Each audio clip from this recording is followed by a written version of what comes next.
Filsni chichar barotha yokmani shalnorgui srangshalo fungjarawo hargar tiranga tangbotangno kitingui Vivekananda bichar moncho ti Mosdur monitoring cell ni luaje mungbai Agartala ni children park ko Vivekananda ni mangthong sapsutra khlaimani samung yafau naharka kejam hastini mantri okra tei MP Biplop Kumar Deb abai baksa Vivekananda ni mangthong ganawo mane hamya khibijak rokno khibilaikha borok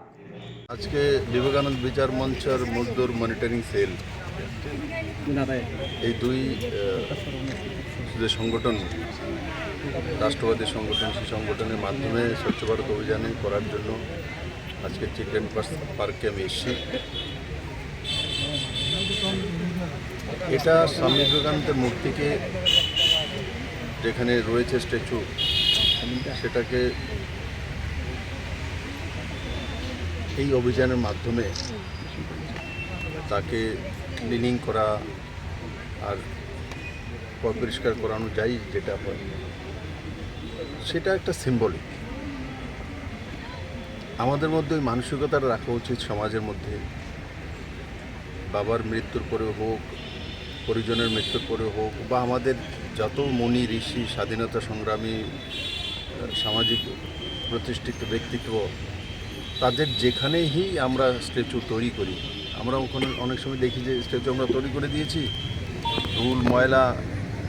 মানে অবস্থা কাহিল, cow সেদিকে নজর নেই। বানানোর সময় সবাই মিলে বানিয়ে দেয়, তারপর সেটাকে যত্নের সহকারে যে রাখতে হয় সেটা করে না। এই স্বচ্ছ ভারত অভিযানের মাধ্যমে এই যে মূর্তি ক্লিনিং বা এইগুলোর মাধ্যমে আমরা সমাজকে সেটাই সন্দেশ দিতে চাই। যখনই আমরা এই ধরনের স্ট্যাচু তৈরি করি তখন সেটা যাতে কন্টিনিউ প্রসেস থাকে, আমরা সেগুলোকে সবসময় ধুয়ে মুছে পরিষ্কার পরিচ্ছন্নভাবে রাখা, আর তার মাধ্যমে আমাদের মানসিকতার পরিচয় হয় যে আমরা যেই মূর্তিটা বানিয়েছি সেটা আমরা নিষ্ঠার সহকারে বানিয়েছি। আমরা যখন আমাদের বাবা মার মৃত্যু হয় বা পরিজনের প্রিয়জনের মৃত্যু হয় তো আমরা বাড়ির মধ্যে ওর ফটো রেখে ডেলি কিন্তু ফুল দিয়ে ধূপকাঠি লাগাই, আমাদের পরম্পরাতে সেটা। তো সেটারই বহিঃপ্রকাশ বা সেই ব্যবস্থা যাতে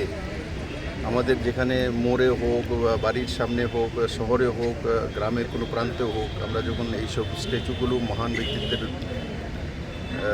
তৈরি করি তখন সেগুলো যাতে সুন্দরভাবে মেনটেন করতে হয়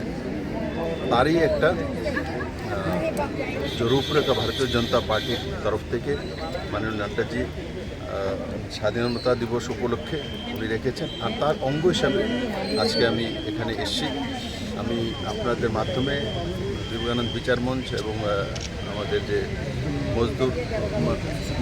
মজদুর মনিটরিং সেল তাদেরকে অনেক অনেক ধন্যবাদ জানাই। আমি আশা করি এই দুইটা সংগঠনে যেভাবে রাষ্ট্রহিতে সমাজের গরিব মজদুরদের মধ্যে কাজ করছে, আর যেটা আমাদের বিবেকানন্দ বিচার মঞ্চ আছে সেটা আমাদের সরকারি বা বেসরকারি কর্মচারীদের মধ্যে কাজ করছে, তাদের সাহায্য সহজে আরও সুন্দরভাবে আগামী দিনে করবে, এটাই আমি